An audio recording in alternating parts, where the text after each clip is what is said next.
Yeah. The strategy is just a tool to be Yeah. used. Okay. And tools As can is be the used trader sometimes. incorrectly, and it's not the tool's fault. It's still your fault for using it incorrectly, right? So let me give you an Yeah. example. I had to do some work on my water sprinklers recently, and I had a hose clamp that I was tightening down with a impact driver. That's stupid. Apparently, in retrospect, I can tell that's really stupid.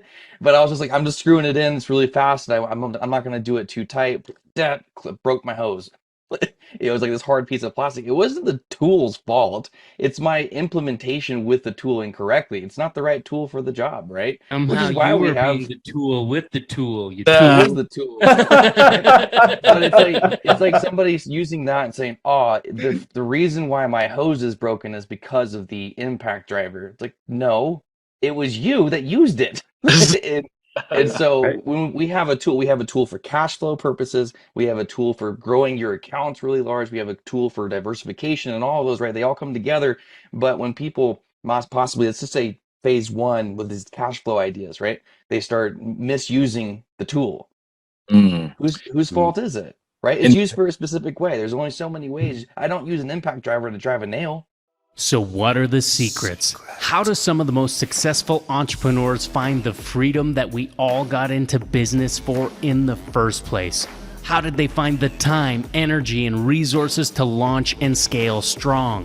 And how do entrepreneurs like us align our time, money, and energy in a way that will allow us to reach what we set out to achieve?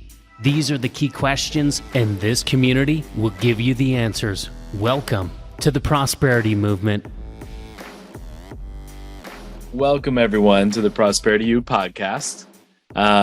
This is a place where we like to meet. We are the internal team of the Prosperity Movement, and we like to talk about certain topics to help our community, and not only that, but even folks that are not yet members of our community, to help them understand where we're coming from, how to be successful, how to build generational wealth, how to protect your assets, those kinds of topics. Obviously, we don't do all that in one episode. We pick a topic every week to go over. So I'm excited for today. It's like Rich Dad, Poor Dad, but the who and the how instead of just the what. Yes.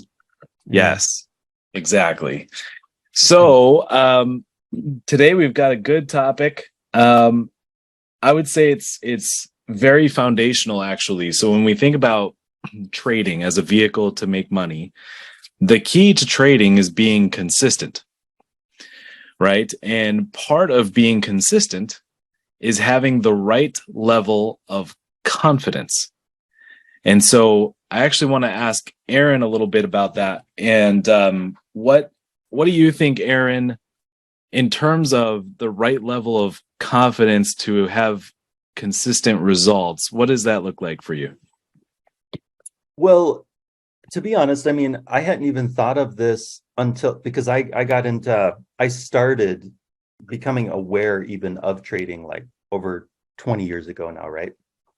I was just kind of a punk kid when I first got into it, so I learned a lot of stuff along the way, and I didn't realize at that time, like it never occurred to me the importance of the consistency in trading, because anyone can get lucky and win once or twice, or even for a week or a couple weeks or a month or whatever. But like once you get into it a little bit, you're like, okay, that's cool and all, and people can show big numbers, but like, I want to know now at this level where I'm at in my life, like where, are they still there 6 months from now? Like, where are they, right?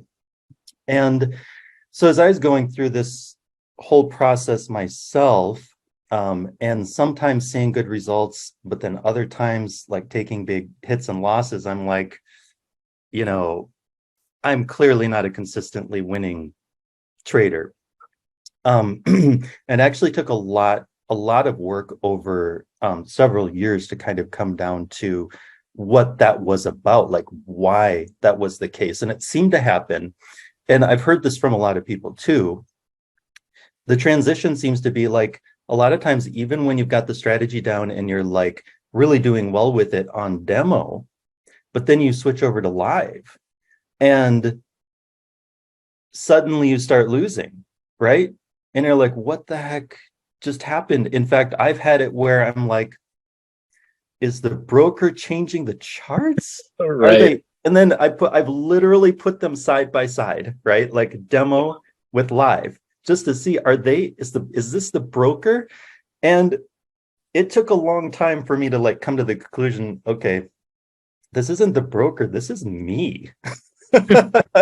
Like I'm doing something different or wrong here, right? And you know, not to get too meta or too psychological or dig into like too crazy stuff, but like I realized that there were some like I was lacking the confidence. There was like a lot of anxiety in me that followed me everywhere. And it was like this kind of chronic thing in my gut all the time. Sometimes I was aware of it, sometimes I wasn't. But definitely there were like some stuff, and like you could call them traumas, I guess, from my past. And everyone has a story and everyone's had bad experiences, and those can definitely affect us emotionally. And a lot of times, at least I'll just speak for myself, just kind of burying negative experiences that I really didn't want to be dealing with, right? Yeah. And thinking that just because I buried it, out of sight, out of mind, but no, it pops up throughout life in different places, unexpectedly. And in one of those places is trading, that it seems to come to the forefront because you're in this high stress, heightened emotional state, right? And so this is a process over a very long period of time. It took me to come to this realization and conclusion. And one of the things I mentioned in my emails is like, you know, why in the world do 97% of traders who trade, they can trade a 65% winning strategy? Why would 97% of those traders still lose an otherwise profitable strategy? Right? And this is something I've come to over many years. It's like it is that lack of consistency comes from like a lack of confidence or something damaged or something like not quite right. I think we could even summarize that the lack of this confidence, you could say, is emotion. Like it is emotional trading is what causes the phenomenon that you're describing. I also find it hilarious. It's really not funny, but I don't know, it's kind of funny to me. Where when people are struggling in trading, the first thing they do is they just try to blame everything else. Everything. Yeah. Including like they get all conspiracy like and like the broker like made it's me the broker. Yeah. Well, let's be fair. That kind of is a habit of people in general in life. You know, if life's not going your way, you blame That's everything true. else.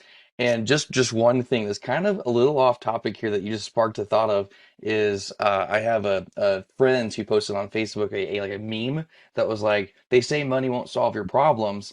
And then underneath it goes, no, you're wrong. It would solve all of my problems. I needed to do this and that. And I had this bill to be paid for and this food and all of this. And I was like, okay.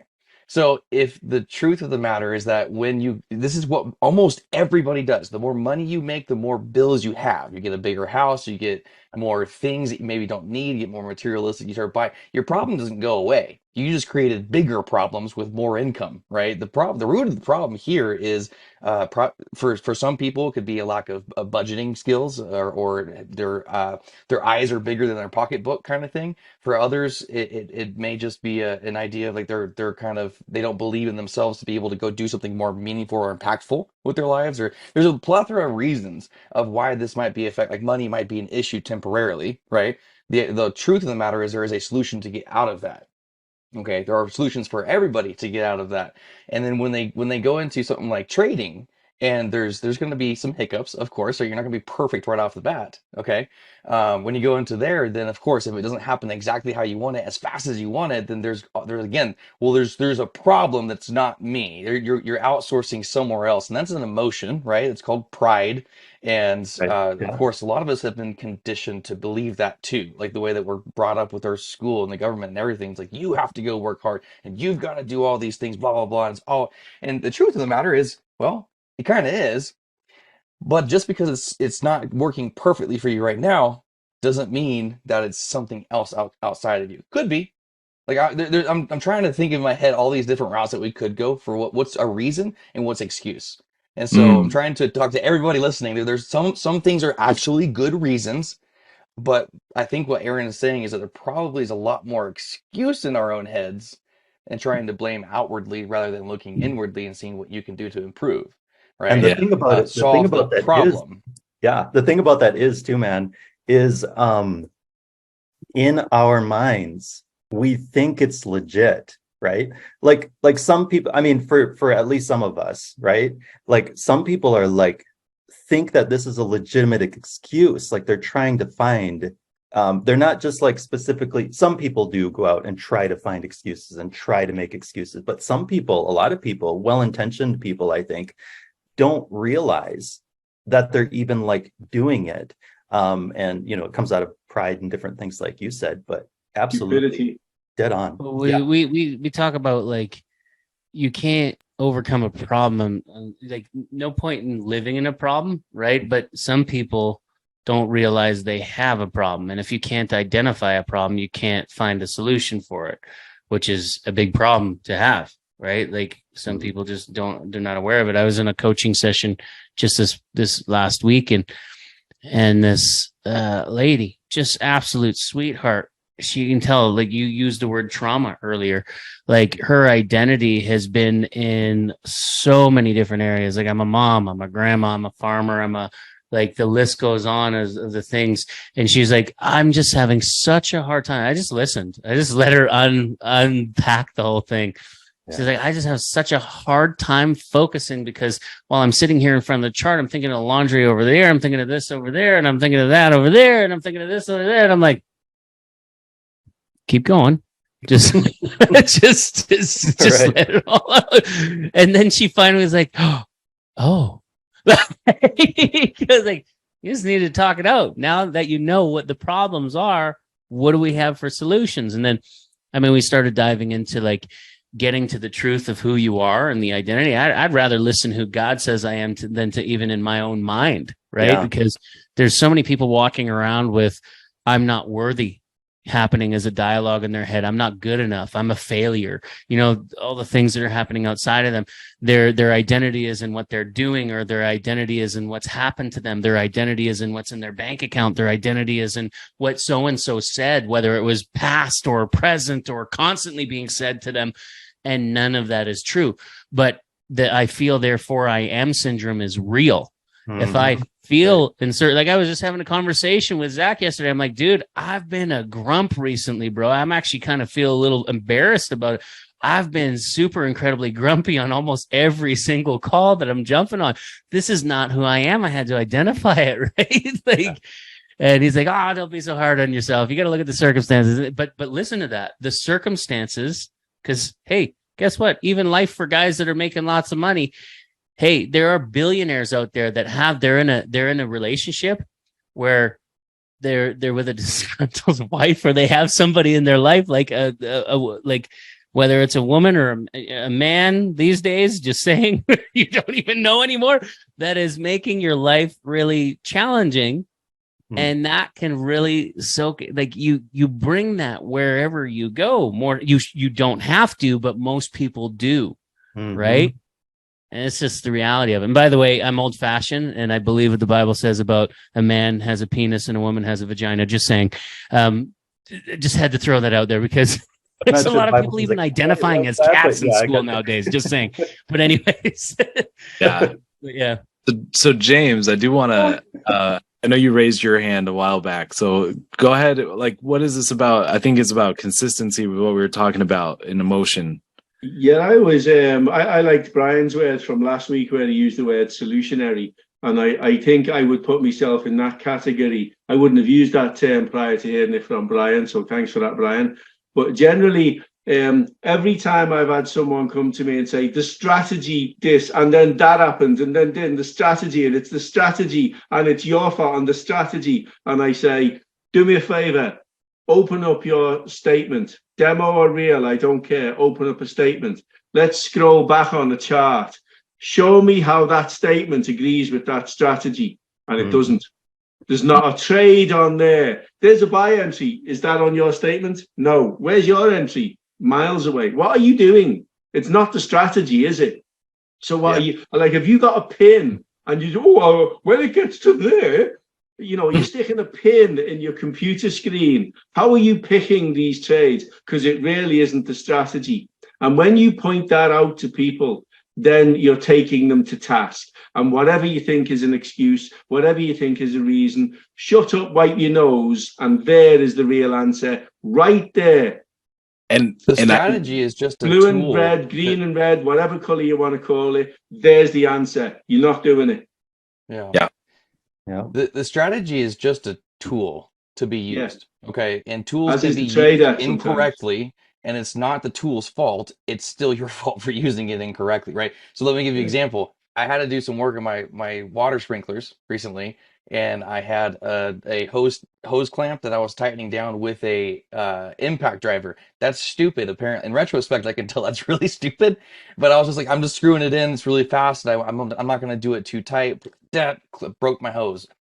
It was like this hard piece of plastic. It wasn't the tool's fault. It's my implementation with the tool incorrectly. It's not the right tool for the job, right? Which is why we have the tool with the tool. You it is the tool. But it's like somebody's using that and saying, "Oh, the reason why my hose is broken is because of the impact driver." It's like, no, it was you that used it. And so Right. when we have a tool for cash flow purposes. We have a tool for growing your accounts really large. We have a tool for diversification and all of those, right? They all come together. But when people possibly, let's just say phase one with these cash flow ideas, right? They start misusing the tool. Whose fault is it? Right? It's And- used for a specific way. There's only so many ways. I don't use an impact driver to drive a nail. Right. Like, If And- James, if that person, so in that example where you say, hey, pull up your statements, if you weren't there to have them pull up their statements, look at the chart and point out how they didn't follow the strategy, they would continue to move on believing that they did do the strategy correctly and that the strategy didn't work for them. Correct. And they'd be in that percentage that the brokers say this many people lose. You're the cannon fodder. That's that right there. We talk about feedback loops. We talk about like some of the most wealthy people in the world, including Elon Musk, say that the most valuable thing that you can have is a feedback loop. How many people are out there right now? The most frustrating thing you can go through, I don't know, for me it is anyways. I say I don't lose. There's no such thing as losing. I learn and then I come back and dominate. You can't beat me. I promise. There's no such thing as losing with me. I will crush you. You might have some sort of moment where you can like offset something, but I will learn, I promise, and then I will crush. But my point in this is there's nothing more frustrating than to be in the position of not knowing what you're doing wrong. Because there's so many people out there that are like, I did everything it said, it told me to do. And it's like, anything worth anything. Like I've got a cousin was a professional. He just retired, but he was a professional NHL hockey player. He was in the show for over a decade. I watched this guy, literally when he was going through novice and Adams and bantams and then juniors and all that kind of stuff. He was always a year ahead. He was the youngest guy on the ice, but he was the best player on the ice. He was the captain of the team, even though he was always the youngest. He was 1 year ahead of everyone. Then he gets to the show and he was just a regular second line player, right? But point being though, too, is through that process, you don't get into those positions because you went on YouTube and learned how to shoot a puck, right?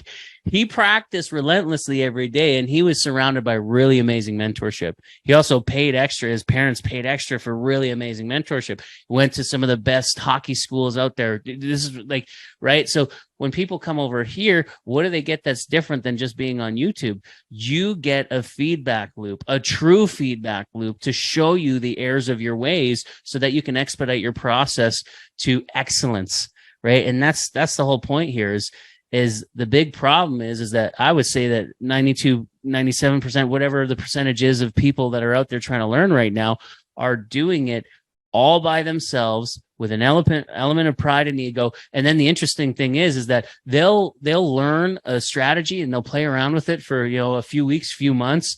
And then it's like you said, the strategy's fault. So I'm going to go learn another strategy. Meanwhile, then they'll improve the strategy. Right. Yeah. That's Like another they thing. should have Yeah. just stuck with it and maybe got a really good feedback loop because it's the consistency that's going to get you the cash flow, and no matter what it is.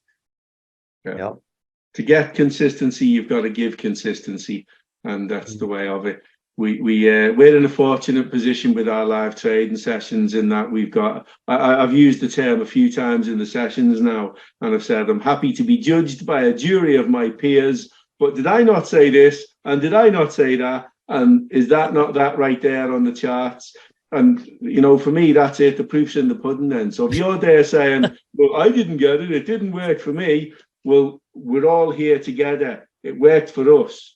Yeah. And it's not about you being prideful and being correct all the time. James, I don't think it matters to you personally, except for the fact that you want to see other people get the result, right? Absolutely. So it's I was right. I told you so. I get goosebumps here Exactly. and here. I only get them. I don't know why only there, not there. I only get them when they do well. Guy gave me goosebumps today with his results and what he's doing. That was what did he do today? He was got like 100 the other day, 38 pips the other day. It's hitting, smashing out 75% ratio. I've been watching you, Guy. Man, look at you. And how cool is that? 35 at the open, 35 pips at the open. He's just popping in the chat here.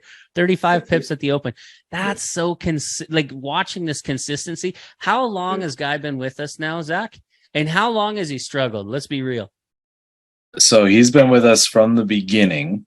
So we're going on over 3 years. We're moving into the 4-year mark. Well, not with the trading. And Guy, I haven't known him that long. Yeah, because I'm looking at when Prosperity Movement started. Guy was one of the first people to sign up. Yeah. Because he knows our intent, he knows our character, and he trusted us. And look at that, good thing he has, right? And then I think, Guy, you started getting really consistent, probably around tail end of last year. So I guess that probably took you, 10 months or so to start getting real. I remember calls we would have where he would call fiery fury, and me too. We were both frustrated with the fact that I know he'd be okay with us sharing this. 2 years this month, he says, when Travis, let's take a look at this. When Travis told me what trading was with Convert on Demand or Convert on Command, and we had leads on demand a few months prior to that. So yeah, we were doing another thing. Known Guy a long time. Yeah, we've known him a while, but yeah, it was it's just been amazing to watch because, and again, I know you'd be okay with this guy, but Guy, he grew up with a learning disability. I mean, so did I. So there's nothing to be ashamed of. But what a testimony, man! This guy is just relentless, kept on showing up. And, it took a year for it to kind of start to click for him. Now, that doesn't happen for everybody. We're seeing guys like Hunter Boudreau right now completely come in and dominate out of the gates. We've seen guys like Nick Koenig, Paul, the list goes on of the people that are coming through here and just completely dominating almost out of the gates. But and also coming from other places and losing and being in a deficit, coming over here and seeing completely different results. Did you read what Hunter said on the chat today? What did he say here? He says, yeah, everyone needs to find what works best for them. And on the discipline front, I can't tell you how many courses or programs I bought that yielded no results. Part of that was the support and training was subpar. I actually want to get it on screen here. He says it was subpar. And part of that was myself and my mindset. So taking extreme ownership. But I think eventually you get to a point where something has to give. You either give up completely or get tired enough of losing money and spinning your wheels and realize discipline and self-ownership is the only way you're going to get to where you want to go. And Paul jumping in like the Godfather over here. This. Like, listen Paul's to got this it down kid. though, man. So, Yeah. yeah. You know, Listen and to that's, this I think kid, that's right? one of the things that separates or the huge differentiator between prosperity movement and these other trading programs like this guy's talking about, because like they don't get into this kind of stuff. Brian, you mentioned something really interesting earlier. You said, I don't want to even think about myself what I think about myself, right? You're like, I want to believe about myself what God says about me. And we can get into that loop, even just so. Like, I just want to say this. If you're struggling, you've been trying to get trading figured out for a long time and you feel like you're doing everything right? I think there's a couple of things that come into play that are sometimes outside of our awareness level. The first is, and I talked about this in some of the emails, but like, is our identity. Like, who are we? And not who do we think we are? Like Brian said, I don't even want to believe my own thoughts about myself, because you can believe a lie all day long, and that will affect to you. A lie can be a lie, but if you believe it, to you that lie is the truth, right? And so your behavior reflects the belief of a lie then, right? We see it all day long on social media. All the time. And so we need to know who we are. Like, and I speak from a point of my Christian faith, like, I believe who God says I am in Christ from the Bible, from Scripture, right? And he says we're some pretty amazing things, right? And so even if you say a little, even if you're like, I think I'm pretty good, or I have a pretty positive self-image, but if you're trading and you lose a trade and you say something like, oh man, I'm such an idiot, right? Well, that's coming from somewhere and it's a lie. Right. And so, like, I would say be aware of those little indicators of what you say about yourself that just kind of slip out of your mouth, because they're coming from somewhere. I believe they're coming from your heart. And right? like I said, it could be coming from multiple things, whether it was something that someone said when you were like, I'll never forget, like, just high level here. Teachers right in front of me told my parents, don't expect much of him. He's not going to amount to anything. I was being defined by a diagnosis. Yeah. Okay. And that stuck with me for years, man. Like, I was angry, frustrated. I did not trust any teacher, pretty much any teacher. There were the odd little teacher here and there that would pop up that I would have respect for, but they were all lumped into one thing. And so I struggled in school just because of that one moment. I took that with me, and it took me a long time to be able to get to a point of identifying that was part of the lie that I was living. Oh, yeah. And then like little things like, people might not be aware of this, and I'll share it openly, because you don't know if you're walking around with this bullshit. But I walked around. There's this scene in Goldmember. Daddy wasn't there to take me to the fair to change my underwear. Daddy wasn't there. Seemed he didn't care. That sort of thing. It's a funny scene. It's hilarious. I absolutely love Mike Myers, and I love that movie, and it's hilarious. But if you're living in that, that's a reality. My biological father wasn't in the picture. So right. I feel, therefore I am not loved, not good enough, not worthy. And that came with me to the point where I'm admitted in the hospital 3 times for drug and alcohol-induced psychosis between the age of 17 and 21. Yeah. Right. And then it took this big pinnacle moment where I'm literally like, I'm over 100 pounds, way over, like I'm over 300 pounds at this point. I'm lost, like addicted to crack, cocaine, avid drinker, 2-pack a day smoker, lost in porn. I had a phone with like 500 phone numbers in it. You can imagine drug dealers, all kinds of, I don't like to say bad people, but people making really bad decisions. And all of a sudden I'm crying in front of the mirror. The mirror has, like, you can't lie. Like, you can lie to other people. You can lie to yourself, but I dare you to look in the mirror and then try and lie to yourself. Yep. I dare you.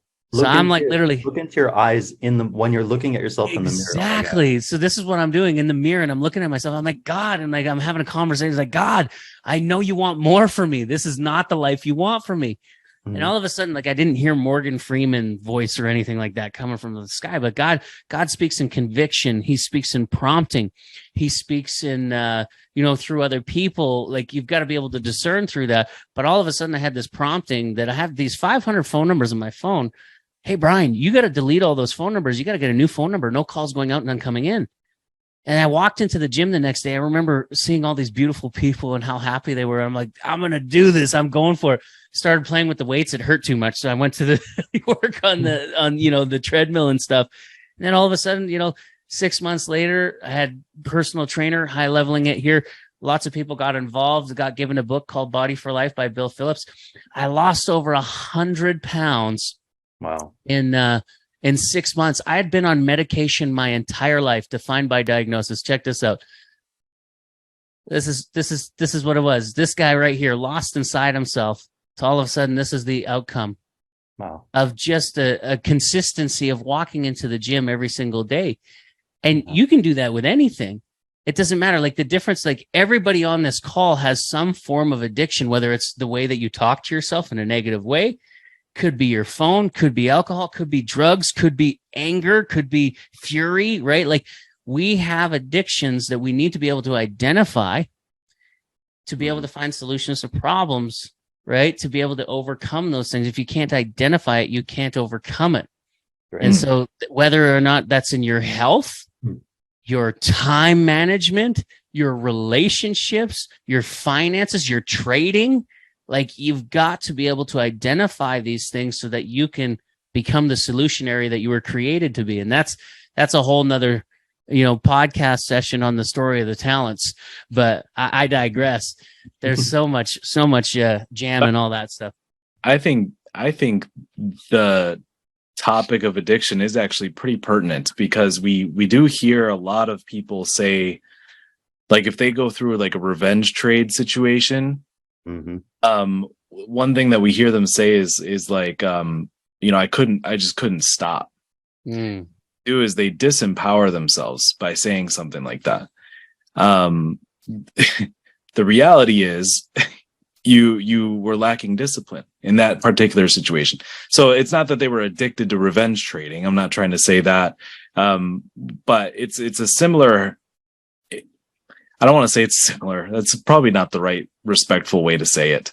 But by saying that you can't stop something, you are immediately giving up your own power. And the reality is you do have your own discipline. Now, if on the flip side, instead of saying I couldn't stop revenge trading, and by the way, if you don't know what revenge trading is, it's this thing that happens with traders where if they have a big loss, or even if it starts with a little loss, they have a little loss and they go, it's okay. I'm going to make it up right now. I'm going to make up for that. And then they have a slightly bigger loss. It's okay. I'm going to make up all of this. And then they have trying to feel that dopamine. They're trying to hit that dopamine hit. They're trying to get that rush. Yeah. And it might be adding more position or moving a stop loss against themselves and doing stupid things. It's like trying to get sober and still buying more whiskey. Exactly. You've got to. I did a comparison thing the other day. I said, are we traders or are we gamblers? Technically, we're counting cards. Also, when you sing the Kenny Rogers song, we know when to hold, when to fold, know when to walk away, and know when to run. And we must know when, and the charts will tell us. So technically, certainly where I live, we're spread betting, so it is gambling, but then there's no tax. But there's more than a 50-50 chance. If you do it properly, it's high probability and low risk, but you still got to use discipline. Only if you follow your preset rules. Yes. Right. And this is where I was trying to pull that. So Brian, you used to struggle with alcoholism, and now all the things. Right. Well, let's just go with that because the only thing I didn't put in my arm was a needle, but outside of that, anything you could put in a needle, I pretty much put in my body in some way, shape, or form. Nothing to be proud of. But yeah, keep going. But now, and I know there was a period of time where you did not want to have any alcohol at all, but now you can enjoy yourself and socially have a drink. Correct. Yeah. And the reason for that is you have a predefined set of rules for yourself with what is Correct. acceptable and what is not. That's it. Yeah, I went over a decade, no drugs and alcohol. And now I'll be honest, I in Canada, THC is one of those things that is legal, and we're Canadian, eh? Anyway, so every once in a while, I introduce that into my world. I'm just being real. And then yeah, like when it comes to alcohol, I will not allow myself to get to a point where like I'm waking up and my eyes feel like they're in a desert in the back of my head. Like I need to be able to focus, and I know what that. I mean, I was with Travis this week, and yeah, I enjoy a few gin here and there. They don't have Caesars in the States. They got Bloody Marys, which are pretty bloody disgusting. But so I'd have a few, and then I just knew that this is the time that I need to stop, because I just intrinsically I know that if I keep going, I'm going to wake up feeling like a bag of yeah. But the thing is, or the trick to all of that, Brian, I think, and going back to kind of what Zach said here, is you have those preset rules for yourself, but you follow them. And tying this back to trading, I set rules for myself when I was not in a heightened emotional state. But then when you slip into that heightened emotional state, it's like you're on autopilot, right? The emotions take over, and your logical brain is no longer in charge, right? And Yeah. so I think that's where coming back beforehand, when you were struggling with these different addictions, you didn't have a keen sense of identity or who you were, right? Yeah, I was lost in that. Like I said, I feel therefore I am. Like I wasn't worthy, it wasn't good enough, I'm not unloved, and all that kind of stuff. Like that was the dialogue. I'm stupid, like all that kind of stuff.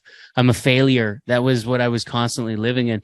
And it's interesting you say this though with the emotion part, because if I'm in a negative emotional state, I will not drink. That's one of my rules. If I'm in a negative emotional state, I will not drink to try and improve my scenario. I will not drink to try and improve a scenario. Now, if there's reason to celebrate and things are going good, sure, this is a good moment to have a drink or two and be in a good setting. But outside of that, like I'm not drinking to improve my life anymore. And that was the thing before, when I was doing drugs and alcohol, was to try and fill a gap. You can't fill a God-sized hole with drugs, drinking, cigarettes, or money. You can't, or sex even.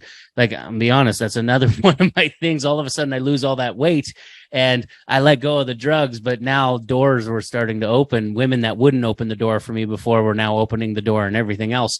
So I went down a whole different train of like Gene Simmons for a while. And I think that what's really key is when you're not doing the alcohol or anything in a negative state. And I think that's how many traders argue with their spouse, and then they're like, I got to trade because I said I was going to trade at this time. And then they sit down to try. Oh man, you're taking it in with you. You're pulling it in with you. Challenges, by the way, number one cause of loss on the market. Number one, by far. Yeah. So just if you're going through a big emotional spat with your spouse or your significant other, trading is the last place you should be. The first place you should be is honing in on, if you can hone in on that challenge together as a couple, as a, perfect place to start. But if you can't, and you're in a whirlwind with that, like there's so many hot topics around, like there are people that don't even realize there's a narcissist in their life and that kind of thing. You know what I mean? Like there's people can be bloodsuckers, man, life leeches. And if you're dealing with that, we need to address some of those things for you to become successful in a lot of the other areas of your life.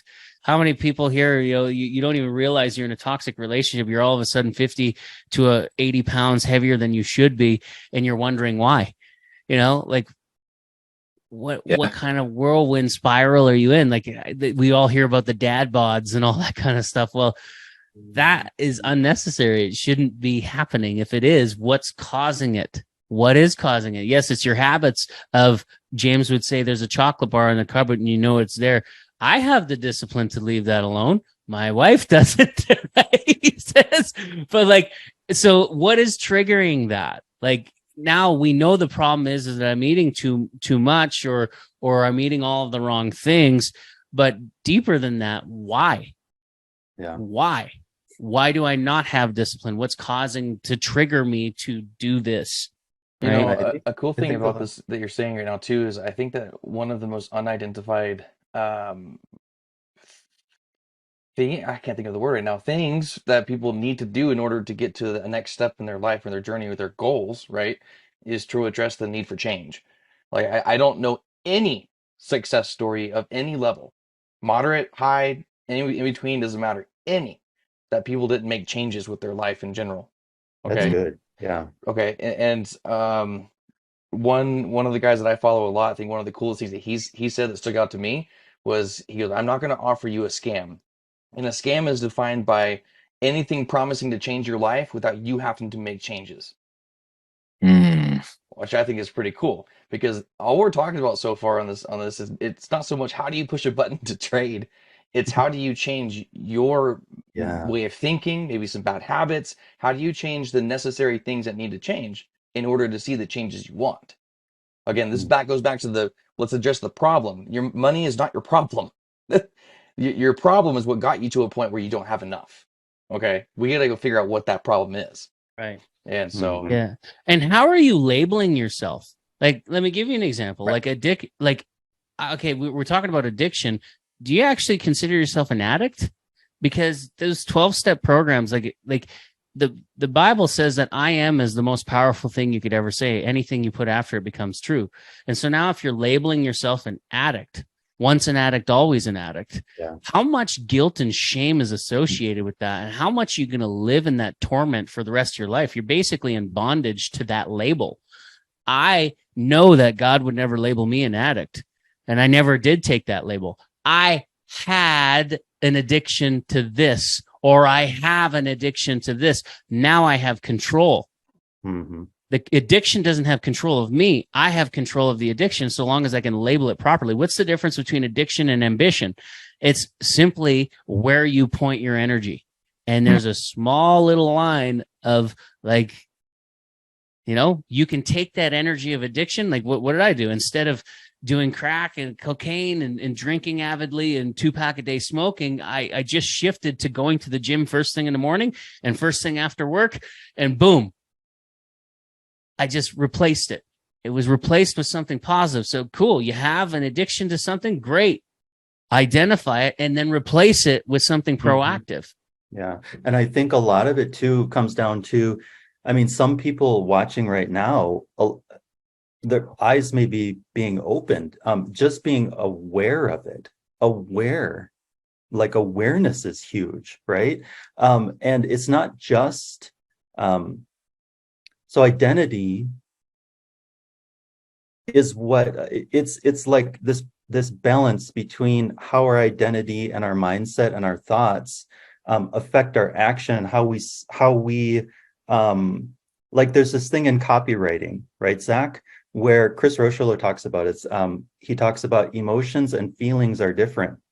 So the emotion is actually the chemical response that takes place in the body, and it changes your body's state, the state that your body's in, right? And it creates a feeling. So emotions and feelings are two different things. And in this process, the autonomic nervous system comes into play. So like the part of the nervous system that controls our automated responses. So like, for example, our heart beating, or our liver filters toxins from our blood. It's all automated, right?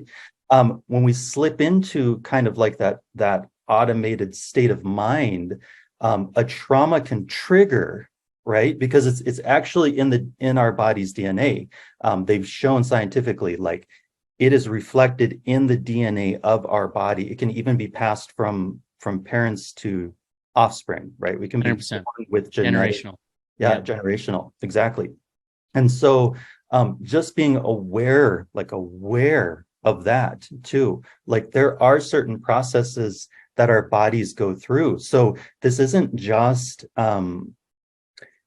it's not just mindset. Our mindset, our identity literally controls this domino effect throughout, that slips us into like a different state of mind, like during that period of time, right? So we're spiritual beings, we're spirit, soul, and body, right? And one thing Zach said a long time ago that stuck with me, in fact, I stole it from one of my emails, was he said, nothing puts a mirror in front of your face and shows you who you are like trading does, right? Like you cannot escape it. And the balance in your account does not lie. The data is staring you right blank in the face. And I really believe with all my heart at this point, after so many of the experiences that I've had, that this is the key missing piece to why that 97% is so high, right? Yeah. Why so many traders do fail.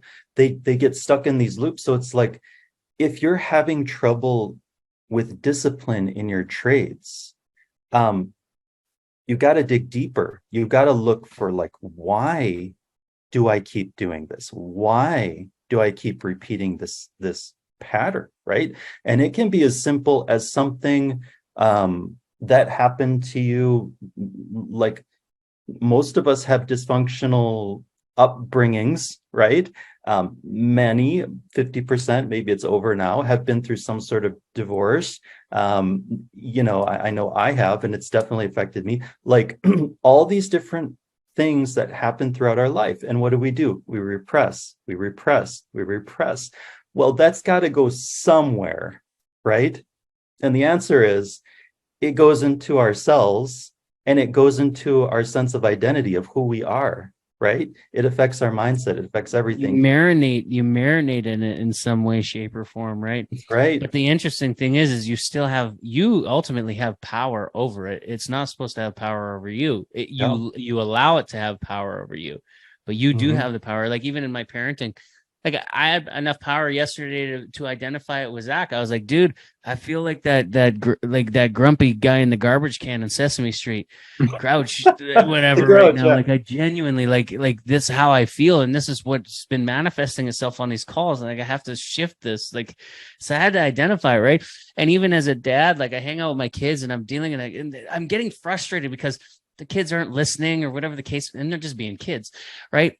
And then it's interesting that the moment that I just shift my energy and I move from, oh, this better not happen or I'm going to blah, blah, blah, like to pause, take a breath and be like, man, you're my child. You're my kid. Like, I love you. Like, I'm so blessed to even be here with you right now. Like, holy, incredible. And then all of a sudden you just feel the entire energy, the energy inside of me, my shoulders come down and like all of a sudden, and then they can feel it and you see their whole body and everything change. The whole atmosphere all of a sudden changes. It's like you have that power to, like, this is why I always say happiness is a happening. It happens to you. It's circumstantial, but joy is something you can choose. You can choose it at any point in time.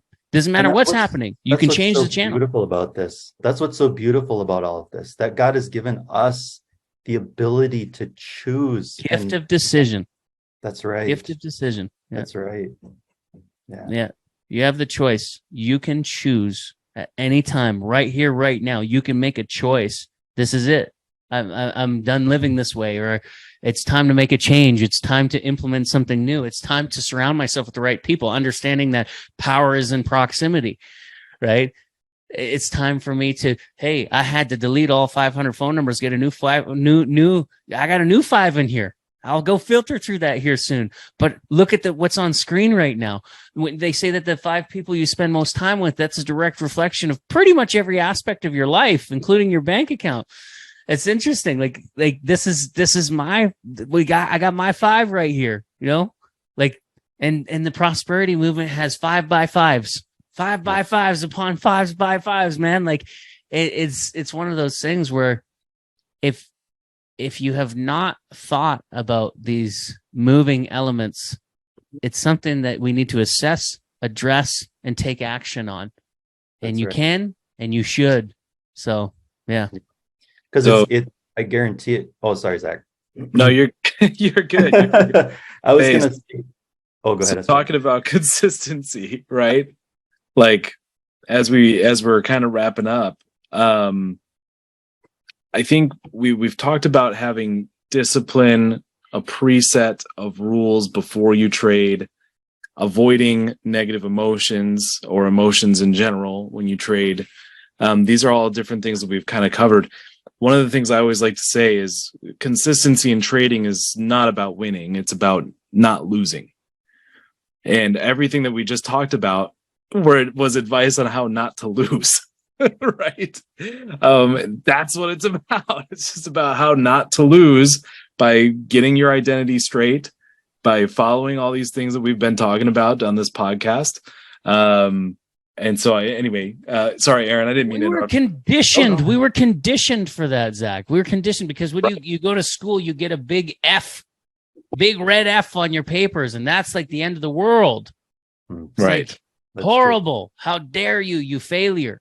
So now every time we quote unquote lose, that's the first thing that we think is we associate it with failure. It's Right. like the end of the road. Meantime, what are some of the most successful people in the world? Elon Musk says like, the difference between me and anyone else is I fail faster and probably like way more than most people at any given day, but I don't fail.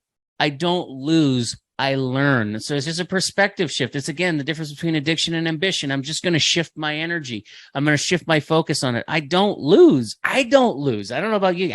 Losing doesn't count. Hey, Jesus' name is victory. He lives in me. I'm victory. Okay. That's who he says I am. I am victory. You are victory. We are victory. That's who we were designed to be. You don't lose, you learn, and then you conquer. You were created to have dominion and power on earth as it is in heaven. On his behalf, you were made in his image, divine purpose, created fearfully and wonderfully made. I can go on and quote from the good book on who he says you are, loved unconditionally, unequivocally, irrevocably. You know, that's the truth of who you are. And when you can just admit, submit, and commit to that, it's amazing what you can do in every other area of your life and all the 4 pillars of prosperity and in your trading. And failure itself is defined by falling down and getting up one less time than you've fallen down, right? And the idea behind what Zach is saying earlier about learning how not to lose is that losing, if you think of it this way, is like the championship, right? The big picture, the goal. Failure can happen, and then you learn. You don't lose, you learn from failures and go forward. And if you give up or never learn, then that's where you lose. And so we're going to teach you how to not lose so that you keep going and you actually go to the championship and win. Okay. And that looks different for everybody. Okay. I fall like a whatever cat. that goal is at the end, that's the championship. You just got to get there. Sometimes you're gonna have like a failure here or there that you're gonna learn from, and then you're not gonna lose. Okay. I'm So putting I that's fall like failure a isn't gonna cat kill you. on a mug now. That's the new mug. I didn't I hear it. felt What do you say? He said, "I fall like a cat." Like a On your cat. feet? I fall Yeah. I don't give your. Sorry, that was a dark joke. Anyway, I got 9 lives too. No. Brian, you have a link You in the burned chat. through those during your previous years, man. Yeah, that's true. In my previous years, I'm pretty sure I only got 1 or 2 left after all that for sure. Anyway, yeah. Hey, listen, if you're listening to this podcast right now, if you're live with us, we just want to encourage you to do your due diligence and dive into the content. We have something special for you. It's called The Blueprint. It is completely complimentary. Should you jump into this link, it is normally $47, about $470 worth of value-ish in and around there. This can completely change your life. I had mentioned earlier that, I went through this big transformation with my health, and that's obviously not what we're here to dive into, but it's the principle.